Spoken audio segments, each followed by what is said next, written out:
स्वागत है आप सभी लोगों का मेरे चैनल रागनी सिंह में। आइए सुनते हैं मालती जोशी जी की कहानी अंतिम संक्षेप। प्रातः से ये फोन के पास ही बैठी थी। उनकी हर चंद कोशिश यही थी कि सावित्री या सुखलाल फोन न उठा लें। महिमा का जैसा स्वभाव है वे खूब जानती हैं। तैस में आ जाती है तो सामने कौन है इसका भी उसे होश नहीं रहता। और तभी घंटी बजी, ट्रिंग। उन्होंने लपक कर रिसीवर उठा लिया, पर उधर से सिवा डायल टोन के कोई आवाज़ नहीं आई।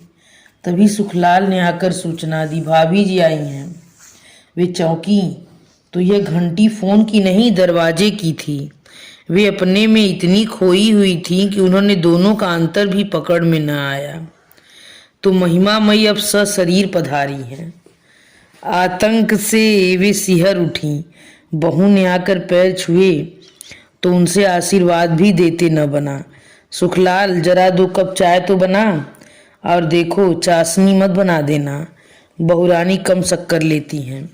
हमें पता है, सुखलाल ने तुनक कर कहा और किचन में चला गया। उसका इरादा तो वहीं खड़े खड़े कुछ देखने सुनने का था, पर यहाँ तो वे नहीं चाहती थी। माना कि नौकरों से कुछ छिपा हुआ नहीं है, फिर भी उनके सामने प्रदर्शन अच्छा नहीं लगता। कैसी हो महिमा? उन्होंने वार्तालाप का औपचारिक शुभारंभ किया। बच्चे कैसे हैं? ठीक ही हैं, महिमा ने बेरुखी से कहा। आप तो यह बताइए कि अपने लाडले को कहाँ छुपा रखा है? छुपाऊंगी क्यों? वह क्या चोरी करके भागा है? तो फिर बारंबार माँ के आंचल में मुंह छिपाने क्यों चले आते हैं? तो क्या आधी रात को हंगामा करके जग हंसाई करवाएगा? लड़ने पर आ जाती हो तो तुम्हें न पड़ोसियों का होश रहता है और न नौकरों का। कितनी बार समझाया होगा कि बच्चे अब बड़े हो रहे हैं, उनका तो ख्याल किया करो। आप तो बस हर बात मुझसे ही कहती रहिए। कहने लायक बात होती तो उससे भी कहती हूँ। खाक कहती हैं। आपकी शह पाकर ही तो इतने बेलौज बेखौफ होते जा रहे हैं। एक बार दरवाजा मत खोलिए, अपने आप ठिकाने आ जाएंगे। उनका मन हुआ कि कह दे, पति के मुंह पर दरवाजा बंद करने का हौसला पत्नी के पास हो सकता है। माँ ऐसा कलेजा कहाँ से लाए? सौभाग्य से उसी समय चाय आ गई और वे इतनी कड़वी बात कहने से बच गई। महिमा ने नाश्ता छुआ तक नहीं, बस चाय के 2 घूंट भरे और उठ खड़ी हुई। चलती हूँ मम्मी जी, बच्चे घर में अकेले हैं। मैं तो बस इतनी तसल्ली करने आई थी कि श्रीमान जी सकुशल पहुंच गए हैं। बीवी हूं ना, इतनी चिंता तो करनी ही पड़ती है। उसका एक एक शब्द उनके मन पर कोड़े की तरह पड़ रहा था, पर उन्होंने कोई उत्तर नहीं दिया। उसके पीछे चलकर दरवाजे पर आ खड़ी हुई। उसी समय कुसुम सामने से निकली, शायद सब्जी लेकर लौट रही थी। देखते ही बोली, यह क्या भाभी जी, अभी आई हैं, अभी चल दी? खाना वाना खाकर जाती। तुम खिला रही हो क्या? महिमा के स्वर में तुलसी थी, पर कुसुम को कोई फर्क नहीं पड़ा। उसी अल्हड़पन से बोली, ये कौन बड़ी बात है, हम खिला देंगे। हलवा पूड़ी न सही, दाल रोटी तो बन ही सकती है। सच्ची भाभी जी, आज तो हमारे यहाँ जूठन गिराकर ही जाइए। बताइए कौन सी सब्जी पसंद है? अभी तो ठेला बहुत दूर भी न गया होगा, फिर कभी आ जाएगी। अभी बच्चे घर में अकेले हैं ना। उन्होंने महिमा की ओर से जवाब देकर इस चुगलबंदी को विराम दिया। फिर बहू से बोली, आओ फाटक पर खड़े रहते हैं, वही रिक्शा रोक लेंगे। मम्मी जी एक बात कहूँ? रिक्शे की प्रतीक्षा करते हुए महिमा ने पूछा। कहो। आपके सुपुत्र सिर्फ आपके लिए यहाँ नहीं आते, किसी के मीठे बोल भी उन्हें खींचते हैं। अपनी कमजोरी ढकने के लिए महिमा का यूं दूसरों पर लांछन लगाना उन्हें अच्छा नहीं लगता। अतः वे बोली, महिमा मीठे बोल तो कोई भी बोल सकता है, उसमें पैसे थोड़े ही लगते हैं। फिर भी मैं नहीं बोलती, यही ना? महिमा ने कहा। उसी समय एक खाली रिक्शा वहां से गुजरा तो उसे रोक लिया और बैठकर चल दी। सास की अंतिम बात ने उसे इतना नाराज कर दिया था कि उसने विदा लेने की भी जरूरत नहीं समझी। कमरे में लौटते हुए उन्होंने अनुभव किया कि उदासी के बावजूद वे बहुत हल्का अनुभव कर रही हैं। मन पर एक बोझ था जो उतर गया है। सुबह से एक तनाव, एक आशंका से वे ग्रस्त थी। महिमा के फोन की यातना भरी प्रतीक्षा ने उन्हें थका दिया था। महिमा खुद आई और बरस कर चली गई। अब अगले किसी प्रसंग तक उससे सामना होने का खतरा नहीं रहा। वे इत्मीनान से आराम कुर्सी पर पसर गईं। समय काटने के लिए मैं कुछ न कुछ बुनती ही रहती हूँ। अभ्यासवश वह पुलिंदा भी उन्होंने उठा लिया, पर बुनने का मन नहीं हुआ। कमरे की खिड़की से पिछवाड़े का आंगन नजर आ रहा था। वे उधर ही देखती रहीं। कुसुम रस्सी पर कपड़े सुखा रही थी। कुसुम को देखते ही उनका मन उमगने लगता है। गजब की यह लड़की है। दिन भर फिरकनी की तरह घूमती रहती है, पर मजाल है कि कभी मुंह लटका हुआ मिले। गैरेज और उसके पास वाला कमरा, बस इतनी सी जगह उसके पास है, पर अपने 1.5 कमरे के घर को भी हमेशा चमका कर रखती है। खुद तो साफ सुथरी रहती है। पति और बच्चों के कपड़े भी हमेशा लकदक मिलेंगे, और जितनी मिठास उसकी बोली में है, उतना ही स्वाद उसके हाथ में है। कई बार लगता है काश उनकी बहू भी ऐसी ही सुशील, सौम्य और सुघड़ होती। शायद इसलिए महिमा को कुसुम फूटी आंख नहीं सुहाती। हमेशा उससे चिढ़ी ही रहती है। जब शुरू शुरू में वे लोग रहने आए थे तो महिमा अक्सर झल्ला जाती। ये क्या बला पाल ली है आपने मम्मी जी? इतनी दूर से हम लोग मिलने आते हैं, पर जरा भी प्राइवेसी नहीं मिल पाती। बच्चे अलग हुड़दंग किए रहते हैं। इससे तो अच्छा था किसी ऑफिस को ये कमरे उठा देती। ढंग का किराया तो आता। हाँ, किराया तो आता, पर ऑफिस वालों से रौनक तो नहीं होती न बहू रानी। वह तो बाल गोपालों से ही होती है, और अब इस उम्र में मुझे प्राइवेसी की नहीं, संग साथ की जरूरत है। रात बेरात मुझे कुछ होने लगे तो गिलास भर पानी देने के लिए तो कोई चाहिए। दौड़कर तुम्हें खबर देने वाला तो घर में हो। 2-4 बार यह जवाब सुन लेने के बाद महिमा ने भुनभुनाना छोड़ दिया था। वह समझ गई थी कि सास की यह दलील सीधे उस पर वार करती है। उसी ने तो इस घर को 2 द्वीपों में बांट दिया है। आज सारी संपन्नता के बावजूद वे जो बुढ़ापे में अकेलापन भोग रही हैं, तो उसका जिम्मेदार कौन है? महिमा ही तो है। उन्हें आज भी वह काला दिन याद है। वे तीनों शाम की चाय ले रहे थे। उन्होंने दिन भर खटकर मटर की कचौड़ियाँ बनाई थीं, पर मनीष प्लेट जुठार कर ही उठ गया था। माँ की मनुहार को भी वह अनसुना कर गया था। उसके जाने के बाद महिमा ने सपाट स्वर में कहा था, मम्मी जी, हम लोग इस संडे को शिफ्ट कर रहे हैं। शिफ्ट? क्या मतलब? हम लोगों ने शालीमार कॉलोनी में एक फ्लैट बुक कर लिया है।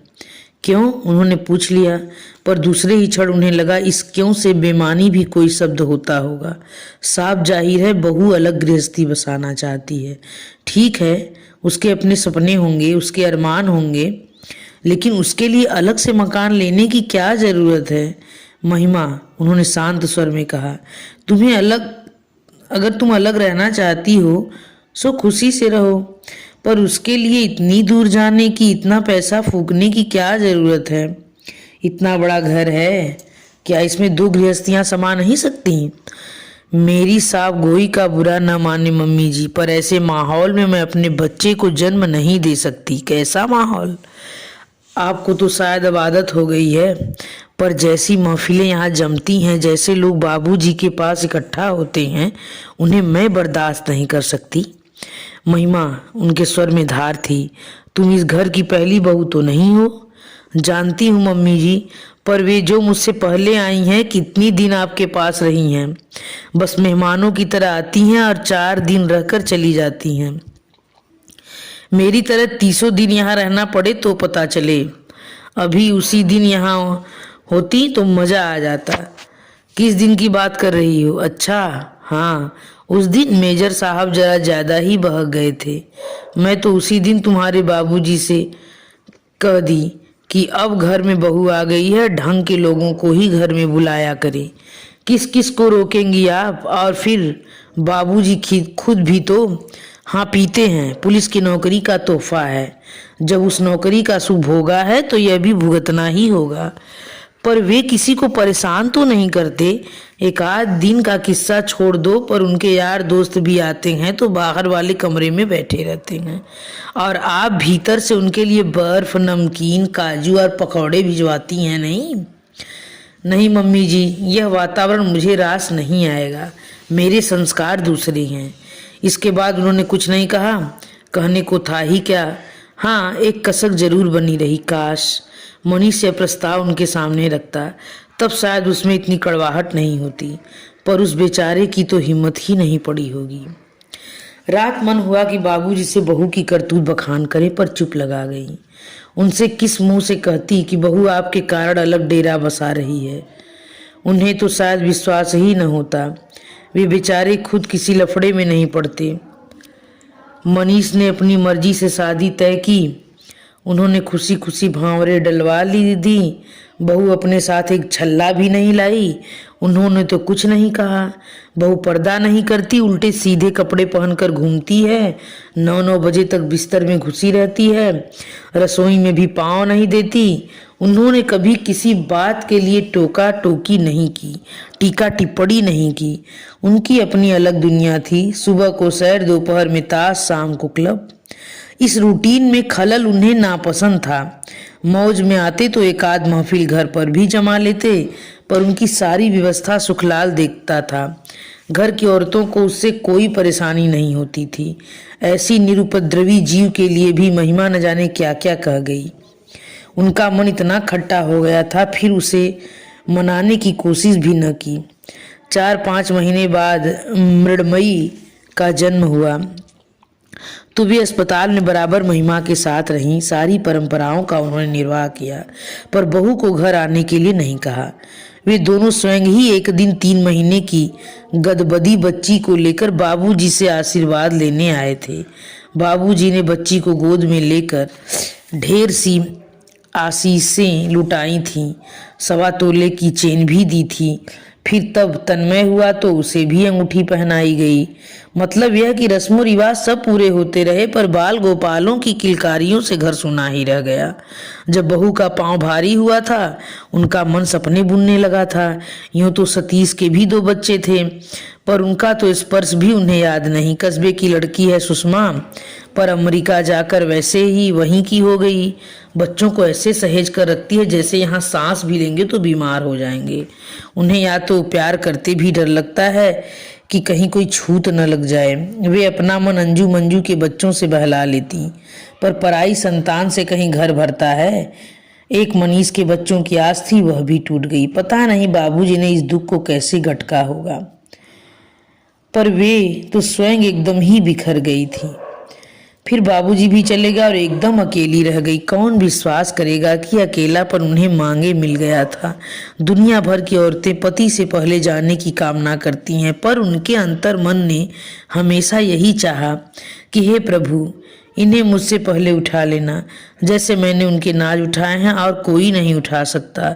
मेरे रहते तो इनकी शानो शौकत में रोब दोब में कोई कमी नहीं आ सकती, पर मेरे बाद ये जरा जरा सी चीज के लिए तरसेंगे, दूसरों का मुंह देखेंगे, तो मुझे स्वर्ग में भी शांति नहीं मिलेगी। ईश्वर ने जैसे उनकी सुन ली। एक नामालूम सी बीमारी में बाबूजी चल बसे। उनकी आन बान अंत तक बरकरार रही। पहाड़ से दुख को झेलते हुए एक संतोष उन्हें सांत्वना दे जाता था। दुख बस एक ही था, अब सब कुछ निपट जाएगा और 15 दिन बाद बच्चे अपने अपने घर चले जाएंगे। तो वे खाली दिनों को कैसे भरेंगी? यह सूना घर उन्हें काटने नहीं दौड़ेगा। अमेरिका लौटते हुए सतीश भी बस चिंतित था। बार बार कह रहा था, मम्मी मैं मनीष से कहता हूँ अब यहीं आकर रहे, या फिर तुम हमारे साथ चलो। उनका भी मन हुआ कि महिमा से कहे, जिन्हें तुम्हें शिकायत थी वे तो चले गए, अब वापस आ जाओ। पर ऐसा कहना भी मानो उस दिवंगत आत्मा का अपमान होता। वे जब्त कर गईं। सतीश को उन्होंने समझा बुझा कर भेज दिया। तब यह सदाशिव और कुसुम का जोड़ा उनके आश्रम में आया था। इन्हें घर की जरूरत थी, उन्हें संगसात की, तो नाम मात्र के किराए पर इन्हें रख लिया। नई नई शादी हुई, गोद में 6 महीने का बच्चा था। मम्मी जी को तो जैसे स्वर्ग मिल गया। 1.5 साल बाद कुसुम के यहाँ दूसरा बच्चा हुआ तो उन्होंने सास से बढ़कर सेवा की। उसके लिए हरीरा बनाया, दवाइयाँ कूटी, गोद मेथी के लड्डू बनाए, दोनों बच्चों को नहलाया धुलाया, साथ ही दर्जनों स्वेटर बना डाले। उनकी तुतली बोली से वे पुलकित होने लगीं और आने जाने वालों के पास उनकी बाल लीलाओं का बखान करने लगी।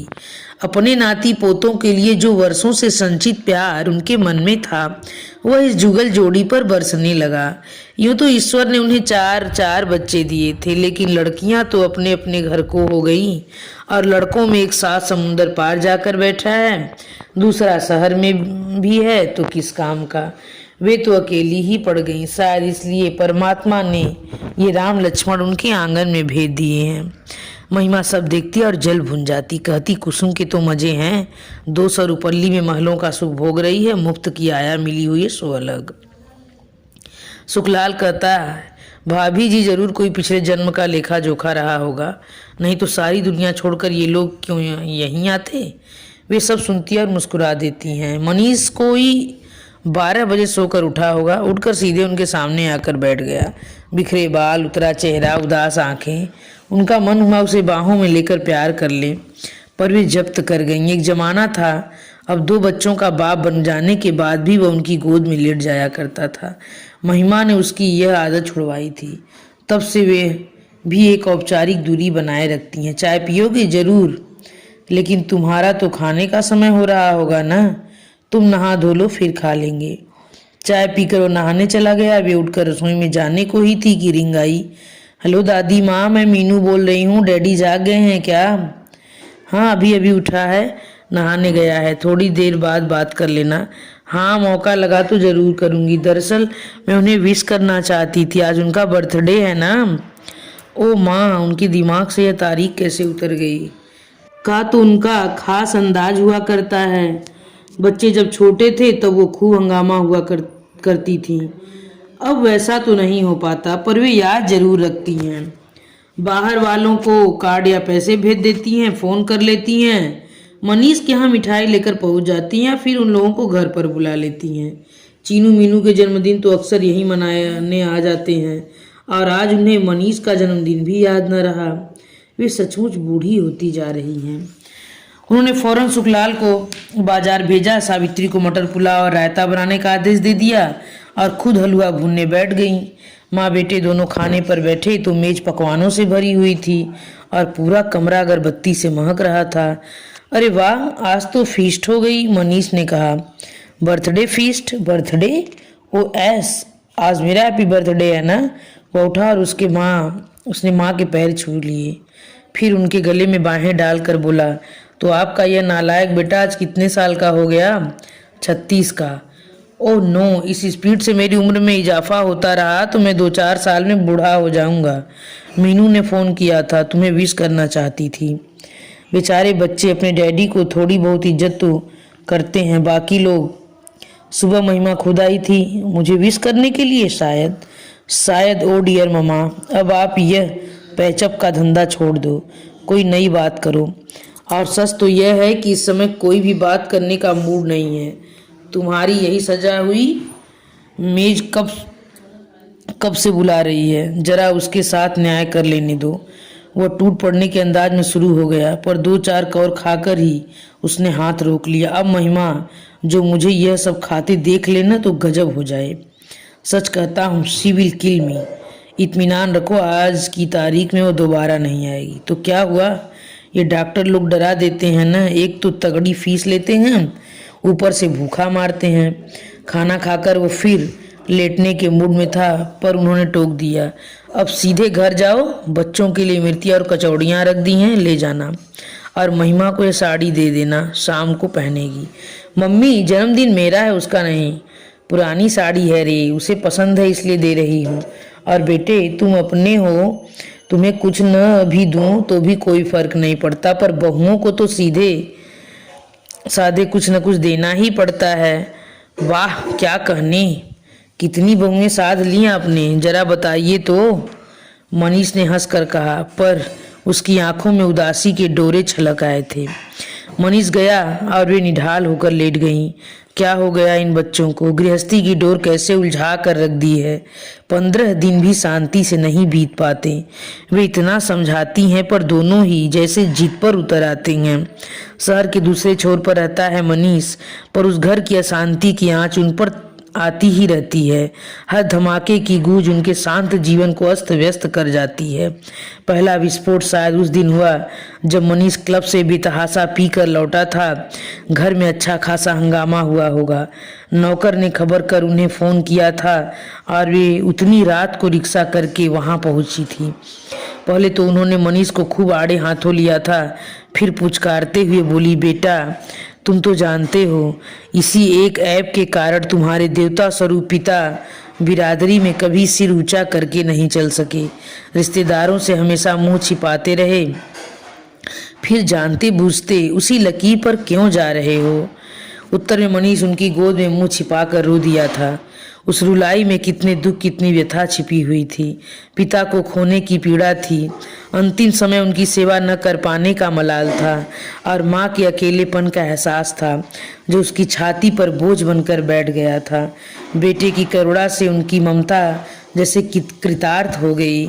उसकी पीठ पर हाथ फेरते हुए बोली, माँ बाप किसी की जिंदगी भर नहीं बैठे रहते, आगे पीछे उन्हें जाना ही पड़ता है। तुम्हें तो खुश होना चाहिए कि तुम्हारे बाबूजी अपनी सारी जिम्मेदारियां पूरी करके गए हैं। मुझे भी उन्होंने मझधार में नहीं छोड़ा है, पूरी व्यवस्था कर गए और मैं ऐसी अकेली भी कहाँ हूँ। हाथ भर की दूरी पर ही तो हूँ तुम लोग, बस एक फ़ोन पर खटकाने की बात है। फिर बहू को समझाया था, इस तरह सामने वाले पर एकदम चढ़ नहीं बैठते। बहू रानी जरा सब्र से काम लेते हैं। एकाएक आदमी घर में दाखिल होता है तो अकेला नहीं होता, 100 तरह की चिंताएं साथ चली आती हैं, उनका ख्याल रखना होता है। महिमा ने मुंह बिचका दिया, पियक्कड़ों को तो बस बहाना चाहिए। मन उदास है तो गम गलत करने के लिए पिएंगे, जी खुश है तो सेलिब्रेट करने के लिए पिएंगे। तुम तो बात का बतंगड़ बना देती रहती हो महिमा, घूंट भर पीने से कोई पियक्कड़ नहीं हो जाता। आप माँ है ना, बेटे का पक्ष तो लेंगी ही, पर सही गलत का तो ख्याल कीजिए।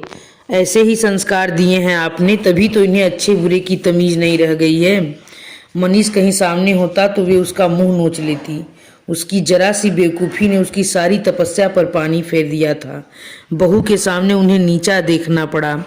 अपने आहत अभिमान को सहलाते हुए वे कसैले स्वर में बोली, बच्चे मेरे जैसे भी हैं, मेरे लिए तो लाख टके के हैं, पर तुम यह बताओ कि तुम क्या देख कर रीझी थी।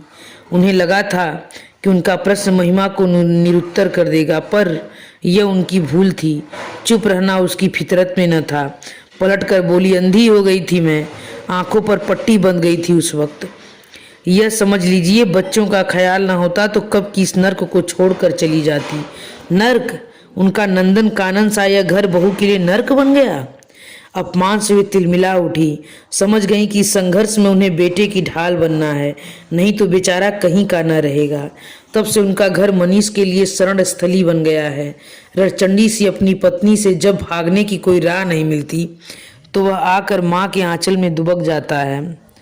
पति पत्नी का झगड़ा तब गौण हो जाता है और सास बहू में शीत युद्ध ठन जाता। इस बार मनीष को देखे हफ्तों बीत गए और उनका जी घबराने लगा है। चीनू मीनू को भी याद आ रही है, पर एकाएक महिमा के यहाँ जाने का वे साहस नहीं जुटा पाती। हाँ, उस घर को वे महिमा का घर ही समझती हैं, इसलिए तो वहाँ जाने के लिए बहाने तलाशती रहती हैं। यूँ तो कुसुम पिछले हफ्ते पीहर से लौटी है, मीनू के लिए आम पापड़ की सौगात भी लाई है, पर उतना सा कारण महिमा के घर जाने के लिए काफ़ी नहीं लगता। कल मिसेज नायर केले के चिप्स और काजू के पैकेट दे गई। उनकी यह पड़ोसन जब भी केरल जाती है उनकी फरमाइश पर ये चीज़ें जरूर लाती है। सावित्री से कहकर उन्होंने थोड़ी मठरियाँ भी बनवा ली। बच्चों के लिए पूरी डलिया भर सामान हो गया, तब जाकर उन्होंने संतोष किया। अब वे निसंकोच उस घर की घंटी बजा सकती हैं। तैयार होते हुए वे याद कर रही थीं कि पिछली बार उस घर का कब जाना हुआ था। हाँ, 14 फरवरी को गई थी। मनीष की शादी की सालगिरह थी। दिन भर वे फ़ोन के पास बैठी निमंत्रण की राह देखती रहीं। उनके कान दरवाजे पर ही लगे रहे कि शायद दोनों आशीर्वाद लेने ही चले आए, पर उन्हें अंततः निराशा ही हाथ लगी। आखिरकार मिठाई और फल फूल लेकर शाम को वे खुद ही चल पड़ी। यहाँ पहुंचकर देखा उत्सव का कोई माहौल नहीं था, उल्टे घर पर एक सन्नाटा सा तारी था। उन्होंने हंसते हुए कहा, अरे आज तुम लोगों को याद भी है कि कौन सी तारीख है? लड़ने से फुर्सत मिले तब तो याद रहेगा। सोफे में धसी हुई मीनू बुदबुदाई। उसका वाक्य पूरा भी न हुआ कि महिमा उस पर झपटी। उन्होंने लपक कर उसका हाथ पकड़ लिया। ये क्या कर रही हो? सयानी लड़की पर यूं हाथ उठाया जाता है? महिमा एकदम फुफकार उठी। कम से कम मेरे बच्चों के सामने तो मुझे जलील मत कीजिए, और पैर पटकती हुई अपने कमरे में चली गई। वे स्तब्ध रह गईं। क्या इस तरह अपमानित होने के लिए ही वे इतनी दूर से आई हैं? मन तो हुआ कि उल्टे पैरों लौट जाएं, पर बच्चों के उदास चेहरे देखकर उनके पांव रुक गए। आंखों में याचना लिए दोनों इनके पास सिमट आए थे, मानो माँ की बेअदबी के लिए क्षमा मांग रहे हों। उनके सिर पर हाथ फेरते हुए फिर वे बच्चों के ही कमरे में जाकर बैठ गईं। थोड़ी देर बाद वातावरण जरा हल्का हो गया तो मीनू ने उन्हें वह पेंटिंग दिखाई जो उसके मम्मी पापा के लिए उसने बनाई थी। चीनू भी बड़ा प्यारा सा कार्ड लाया था। सुबह चाय की मेज पर ही सरप्राइज देने का विचार था, पर झगड़ा शायद उससे भी पहले शुरू हो गया था। पापा सुबह से ही गायब हैं, खाने पर भी नहीं आए। झगड़ा किस बात पर हुआ था क्या पता। और आजकल कारण ही की तो शायद जरूरत ही नहीं पड़ी, दोनों सामने पड़ते ही शुरू हो जाते हैं। मीनू ने बताया, सच दादी, हम लोग तो इतने बोर हो जाते हैं कि क्या बताएं। दोस्तों के सामने इतनी शर्म आती है कि बस। चीनू भुनभुना रहा था। सच कहता हूँ, मैं किसी दिन घर छोड़कर भाग जाऊंगा। धत पगले, ऐसी बात नहीं करते, उन्होंने उस पुचकारते हुए कहा। पर वे सचमुच डर गई थी। इस कच्ची उम्र का कोई भरोसा है? आवेश में बच्चे कुछ भी कर सकते हैं, पर इनके माँ बाप को अक्ल आए तब न। बच्चों को समझा बुझा कर चलने को हुई तो महिमा ने आकर रास्ता रोक लिया। नहीं मम्मी जी, आप इस तरह चली जाएंगी तो मैं समझूंगी नाराज होकर जा रही हैं। यह खूब रही, पहले तो बदतमीजी करो और फिर आकर लाड़ जताओ। तब तक चीनू रिक्शा ले आया था, पर महिमा ने उसे लौटाते हुए ऐलान कर दिया, दादी खाना खाकर जाएंगी। वे चाहती तो जिद कर सकती थी, पर बहू के आंसू चेहरे को देखकर ममता हो आई। माँ की मनुहार भरी मुद्रा देखकर बच्चों के चेहरे भी खिल उठे थे। बेचारे दिन भर घर में मुंह लटकाए बैठे थे। घर का माहौल बदलते ही खुशी खुशी संगी साथियों से मिलने चले गए। घर सुना हो गया। उस एकांत का लाभ उठाते हुए बोली महिमा, मैं यहाँ खाना खाने नहीं आई थी, मैं तो तुम लोगों की खुशी में शरीक होने आई थी। पर यहाँ आकर पता चला कि खुशी नामक चीज ही इस घर से गायब है। महिमा ने उसका वाक्य पूरा किया, और अब आप इसके लिए भी मुझे ही दोषी ठहराएंगी, ठीक है ना? उन्होंने कोई जवाब नहीं दिया और चुपचाप मटर की फलियां छीलने बैठ गईं। वे व्यर्थ के विवाद से बचना चाहती हैं। इस उम्र में ये तनाव उनसे झेले नहीं जाते, पर महिमा तो कमर कसकर बैठी थी, शायद इसलिए मम्मी जी को मनुहार करके खाने के लिए रोक लिया था। मम्मी जी वह शुरू हो गई थी, पानी अब सचमुच सिर से ऊपर होता जा रहा है। मेरी सहनशीलता की सारी सीमाएं समाप्त होती जा रही हैं। इस तरह हिम्मत नहीं हारती महिमा, औरत को तो सहना ही पड़ता है। उसकी सहन शक्ति के बल पर है ही तो गृहस्थी की इमारत खड़ी होती है। वह तो नींव है घर की। क्यों?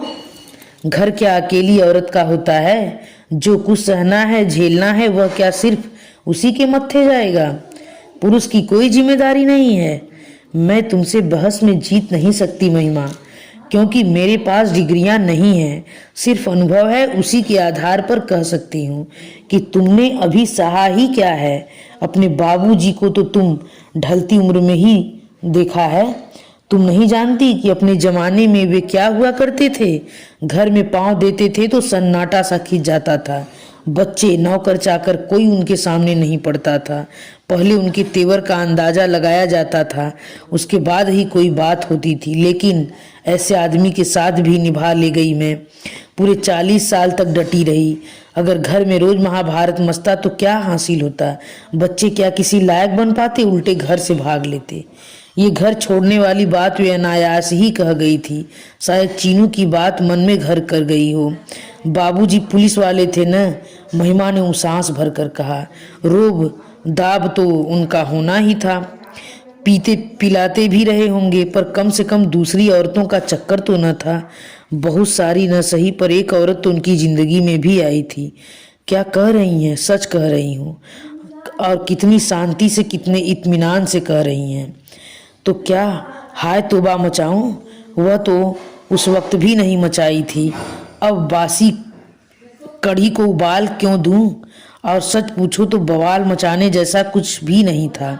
एक बात थी जो उठने से पहले ही दब गई। इनकी बुआ की ननद थी। एक तो उस रिश्ते से शादी संभव नहीं थी, तिस पर वह बाल विधवा भी थी। उस जमाने में तो ऐसे ब्याह को कोई सोच भी नहीं सकता था। इसी बात पर पढ़ाई लिखाई छोड़कर वे पुलिस में भर्ती हो गए थे। पानी पीने की लत भी शायद तभी पाल ली थी। आपको बुरा नहीं लगता था? क्यों नहीं, पर मैंने उस बात को प्रारब्ध का लेख समझकर स्वीकार कर लिया था। एक बार अगर भाग्य के लिखे से समझौता कर लो तो सहने में आसानी हो जाती है। वाह, क्या जीवन दर्शन है, क्या फिलॉसफी है। जब तक वे यह समझ पाती कि महिमा उनकी प्रशंसा कर रही है या उपहास, उसका स्वर आक्रामक हो उठा। आप सोच रही होंगी कि आपने बड़ा भारी त्याग किया है, एक आदर्श स्थापित किया है, पर शायद आप नहीं जानती कि आपने अपने साथ तो छल किया ही है, अपने बच्चों के साथ भी अन्याय किया है। क्या बात करती हो? उल्टे मैंने तो बच्चों का मुंह देखकर ही यह जहर का घूंट पिया था। यह तो मैं कह रही हूँ, क्यों पिया था यह जहर? बच्चों के सामने अपनी सहनशीलता की गलत मिसाल कायम करने की क्या जरूरत थी? अब आपके बच्चे अपने बीवियों से भी उस दरिया दिली की अपेक्षा रखते हैं। वे भी चाहते हैं कि उनकी सारी कारगुजारी आंख मूंद कर स्वीकार कर लूं और आवाज भी न उठाऊं। यह नहीं होगा, मैं कह देती हूँ। महिमा, उन्होंने शांत स्वर में कहा, मेरी पीढ़ी का जो धर्म था मैंने निभाया। वह धर्म तुम्हारा नहीं हो सकता, मुझे मालूम है। हम दोनों की सोच में पूरे 32 साल का अंतर है। इसलिए कहती हूँ कि तुम अपने युग की मान्यताओं पर चलो, पर बीती बातों को लेकर बहस करने बैठ जाओगी तो बड़ी मुश्किल होगी। बच्चे बाहर से लौट आए थे और उस दिन यह बात वहीं पर रुक गई थी। बाद में घर लौटकर यह बात उनके मन में कौंधी कि महिमा ने यह औरतों वाली बात क्यों उठाई थी। उसके बाद मनीष एक आध बार घर भी आया था। एक बार दोनों साथ आए थे, पर इतने खुश नजर आ रहे थे कि बेवजह यह बात उठाने का मन नहीं हुआ। मनीष शुरू से ही हंसोड़ा और खिलंदड़ किस्म का लड़का रहा है। उस घर का माहौल तो पता नहीं कैसा हो गया है, पर इस घर में सारी रौनक मनीष के दम से ही हुआ करती थी। बाहर भी उसके चाहने वालों की कमी नहीं थी। जहां खड़ा होता था अपने इर्द गिर्द भीड़ जुटा ही लेता था। अपने हंसमुख और सुदर्शन व्यक्तित्व के कारण लड़कियों को भी वह आकर्षित किए रहता था। अंजू मंजू की सहेलियों का तो वह चहेता भया हुआ करता था। अपने बेटे की लोकप्रियता पर जितना उन्हें नाज था उतनी ही महिमा को चिढ़ थी। पति की मंडली उसे फूटी आंखों नहीं सुहाती थी। अभिजात्य की उसकी कल्पनाएं बहुत अलग थी। वह मनीष को उनमें फिट करना चाहती थी और सारे झगड़े वहीं से शुरू होते थे। मनीष धीरे धीरे घर से छिटकता जा रहा था, यह वे भी अनुभव कर रही थी। पर बाहर क्या कोई तार सचमुच जुड़ गया था या यह भी महिमा का एक वहम ही है? महिमा के यहाँ जब भी जाने का मन हुआ, इसी असमंजस ने उसका रास्ता रोक लिया। किसी भी अप्रिय विवाद से यह हमेशा बचना चाहती हैं और महिमा है कि बहस के लिए जैसे तैयार खड़ी रहती है। उस दिन फिर जाना नहीं हो सका। फल फूल की डलियां वहीं पैसेज में रैक पर पड़ी रही। तीसरे दिन सुबह सुबह घंटी बजी। दरवाजा खोलकर देखा तो मीनू थी। उन्होंने लपक कर उसे अंक में भर लिया। चलो, अपनी बूढ़ी दादी की तो तुम्हें याद आई? मैं 2 दिन से पोटली बांध कर बैठी हूँ, पर निकलना ही नहीं हो पाया। लेकिन कहते हैं न कि दिल को दिल से राह होती है। उनकी बात पूरी होने से पहले ही मीनू छिटक कर सोफे पर जा बैठी और गंभीर स्वर में बोली, दादी, घर से किसी का फोन आए तो बताना मत कि मैं यहाँ आई हूँ। क्या मतलब? उस दिन आपने चीनू से कहा था कि अगर कभी भागने का मन हो तो सीधे मेरे यहाँ चले आना, मैं छुपा लूँगी। तो तुम भाग कर आई हो? जी। क्या फिर कोई झगड़ा हुआ है? हुआ तो नहीं, पर होगा जरूर। पापा टूर पर दिल्ली गए हुए हैं, आज ही लौटने वाले हैं। मम्मी को पता चला कि मोनिका आंटी भी उनके साथ गई हैं, बस शाम से ही भरी बैठी हैं। पापा के आने भर की देर है, फिर देखिए आज कैसा धमाका होता है। उफ दादी, यह सब हमारे ही घर में क्यों होता है? ये मोनिका आंटी कौन है? पापा की कलीग हैं, मिसेज भटनागर। हो सकता है वे भी दफ्तर के काम से गई हों। हो क्यों नहीं सकता, पर मम्मी की कल्पना तो पंख लगाकर उड़ती है ना। हवा देने वाले भी तो कम नहीं हैं। दफ्तर के ही किसी शुभचिंतक ने उन्हें फोन किया था। छी छी, मनीष यह क्या कह रहा है? वे तो जैसे शर्म से गड़ ही गईं। आज इतनी सी लड़की के सामने वे किस कदर अपराधी अनुभव कर रही हैं। पर उस इतनी सी लड़की का अगला वाक्य सुनकर तो वे विस्मित ही रह गई। वह कह रही थी, अगर मम्मी की आशंका सच भी है तो उपाय क्या है? यह आफत तो उनकी खुद बुलाई है। अगर घर में रात दिन चकचक मची रही तो आदमी बाहर स्नेह और सहानुभूति खोजता ही है। उसमें आश्चर्य क्या है और गलत भी क्या? वे मीनू को देखती रह गई। भित्ते भर की लड़की इतना सब सोच लेती है। ऐसा तो नहीं कि घर के वातावरण ने उसे असमय ही प्रौढ़ बना दिया है। उन्हें महिमा पर गुस्सा आने लगा। अपनी हठधर्मी के कारण उसने बच्चों से उनका बचपन भी छीन लिया है।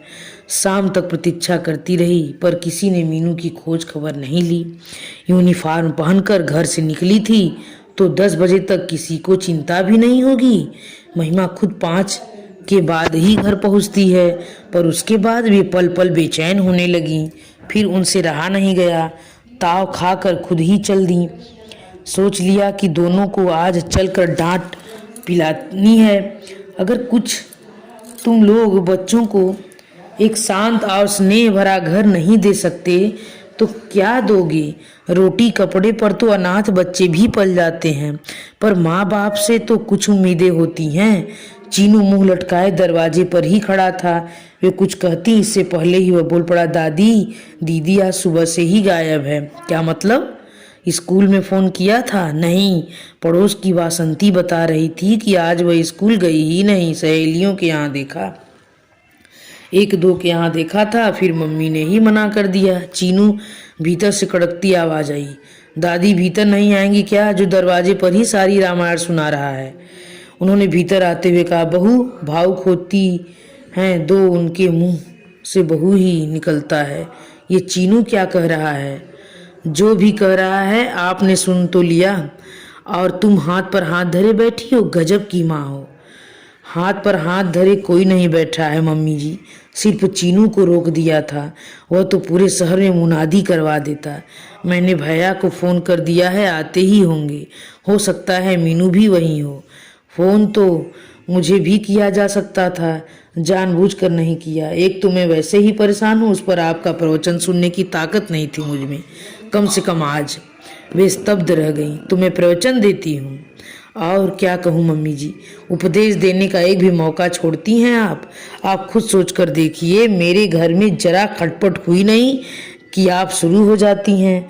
आपने कैसे गृहस्थी चलाई है, कैसे पति की सेवा की है, कैसे बच्चे पाले हैं, कैसे संस्कार दिए हैं, कहती नहीं थकी होंगी आप।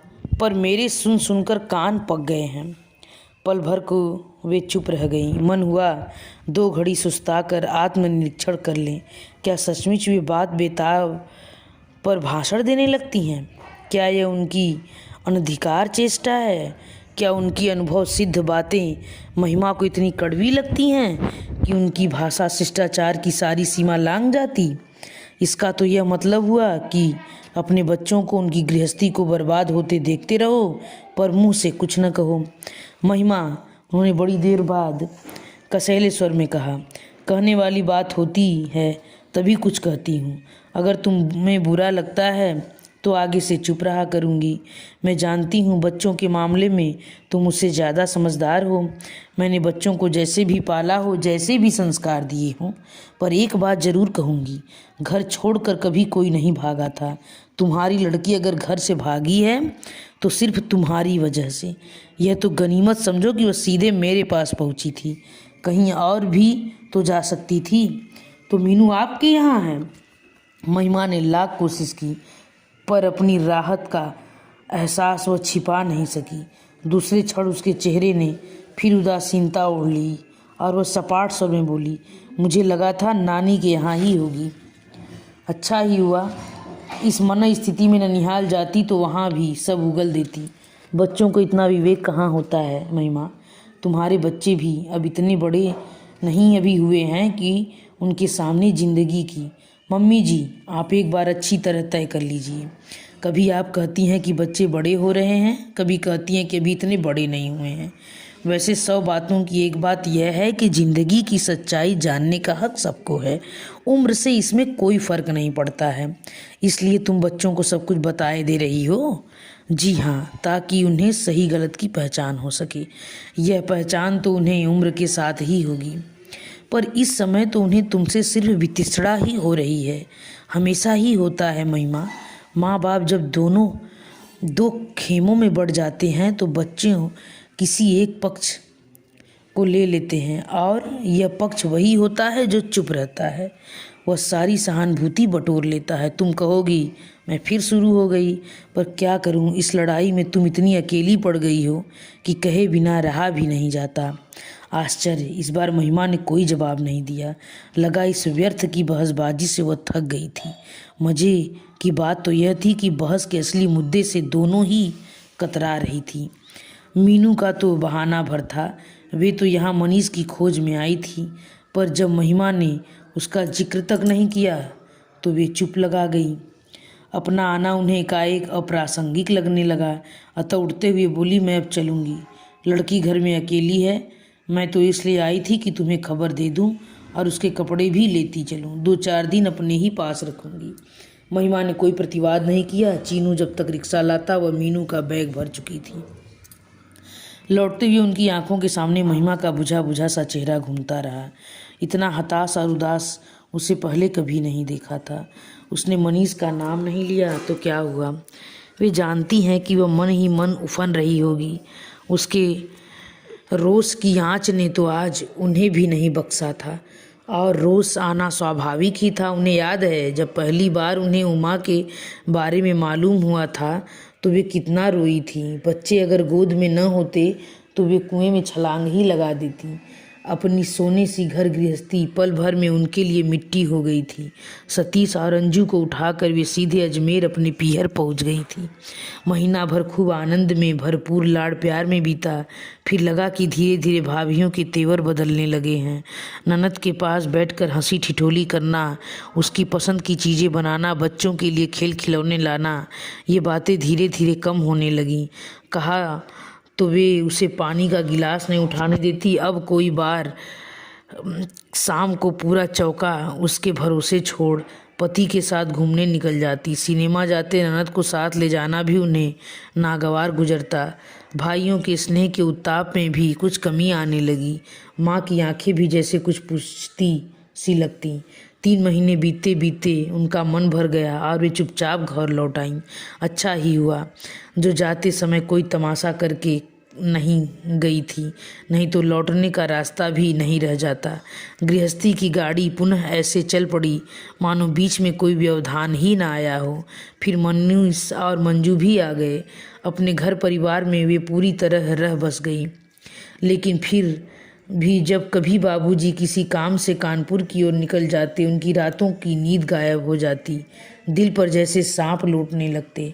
अपनी यह कमजोरी वे महिमा के सामने कभी स्वीकार नहीं करेंगी, क्योंकि वे उसके सामने छोटी नहीं पड़ना चाहती। वे जानती हैं कि महिमा उनकी तरह ढुलमुल नहीं रहती। जिस दिन पानी सिर से ऊपर निकल जाएगा, छिटक कर दूर खड़ी हो जाएगी। उसके पास सिर्फ संकल्पों का बल ही नहीं है, साधन भी है। वे भी अगर महिमा की तरह सक्षम होती तो शायद आज चित्र कुछ दूसरा होता। पर वे सही दाना भाव लिए अपना दाम्पत्य निभाती रहीं, क्योंकि पति को जीतने का यही एक नुस्खा उनके पास था। इसी समर्पण भाव के कारण बाबूजी जीवन के अंतिम क्षणों तक आश्रित बने रहे। खैर, वह तो एक अधूरी प्रेम कथा थी, एक भूली बिसरी प्रणय गाथा जिसे उनकी कल्पना ने ही हवा देकर बड़ा बना दिया था। अगर किसी तरल छड़ों में बाबूजी आत्मनिवेदन न करते तो शायद उन्हें पता भी नहीं चलता। पर यह मनीष लगता है यह तो सचमुच रास रचा रहा है। अगर ये मिसेज भटनागर वाली बात सच है तो मनीष के घर को अब भगवान भी नहीं बचा सकते। क्योंकि एक बात तो तय है कि महिमा अन्याय कभी बर्दाश्त नहीं करेगी और हर बार उसे ही कटघरे में तो खड़ा नहीं किया जा सकता। घर लौट कर देखा ड्राइंग रूम में एक सूटकेस पड़ा है। कौन आया है, उन्होंने पूछा। पापा। पापा हैं, मीनू ने बताया। पापा? अभी इस वक्त कौन सी गाड़ी है? दोपहर को ही आ गए थे, शायद सीधे दफ्तर चले गए हैं और फिर दफ्तर से घर जाने की हिम्मत नहीं पड़ी होगी। महिमा ठीक ही तो कहती है, बिगड़ैल बच्चे की तरह पहले तो शैतानी करता है, माँ के आंचल में मुँह छिपाने चला आता है। कब तक चलेगा यह सब? कब तक वे उसकी ढाल बनी रहेंगी, उसकी पैरवी करती रहेंगी? बेटे के साथ साथ उनका विवेक भी खो गया है। पापा कहाँ हैं तेरे? फ्रेश हो रहे हैं। वे सोफे पर बैठकर उसकी प्रतीक्षा करती रहीं। नहा कर निकला मनीष तो अपने उसी बेलौस अंदाज में बोला, हाय माम, आप इतनी रात को कहाँ चली गई थी? प्रताप के पास गई थी। इतनी देर में उन्होंने जवाब सोच लिया था। प्रताप के पास क्यों? एक तो रिजर्वेशन करवाना था, दूसरे वह बहुत दिनों से कह रहा था कि एक ऑफिस की ज़रूरत है। मैंने कहा यहाँ आ जाओ, अगले 2 कमरे तुम्हें दे दूँगी। मेरे जाने के बाद कम से कम घर में बस्ती तो रहेगी। अगर दूसरा कोई किराएदार रखूँगी और वह घुसकर बैठ गया तो मुसीबत होगी। पर आप जा कहाँ रही हैं? अभी तो अंजू के पास जा रही हूँ, वहाँ से मुंबई मंजू के पास चली जाऊँगी। सोचती हूँ अमेरिका जाने से पहले दोनों लड़कियों के पास 1-1 महीना रह लूँ। वहाँ से डॉक्टर साहब टिकट वगैरह का भी इंतज़ाम कर देंगे। तुम अमेरिका जा रही हो? क्यों? क्यों न जाऊं? मेरा एक बेटा वहाँ भी तो बैठा है, बेचारा कब से बुला रहा है। अभी मेरे हाथ पांव साबुत है, आंखें भी काम दे रही हैं। अभी जाऊंगी तो कुछ घूम फिर लूँगी, देख सुन लूँगी, बाद में तो जैसे यहाँ वैसे वहाँ। मनीष का चेहरा लटक गया। बड़ी देर बाद धीरे से बोला, जाने का सोचा है, यह तो बड़ी अच्छी बात है। भैया का मन रह जाएगा, पर यहाँ प्रताप को बिठाने की क्या ज़रूरत है? एक बार जम गया तो उसकी नीयत भी बदल सकती है, संबंधों में दरार पड़ जाएगी।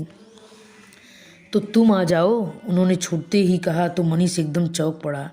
पता नहीं क्यों उनके अवचेतन में यह बात घर कर गई थी कि लड़का बेघर हो गया था, इसलिए बहक गया। अपनी 4 दीवारी में आ जाएगा तो उसका मन स्थिर हो जाएगा। उसी समय सुखलाल चाय लेकर आया।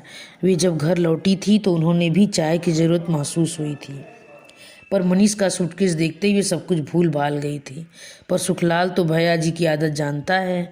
उनके नहा कर निकलते ही वह चाय ले आया।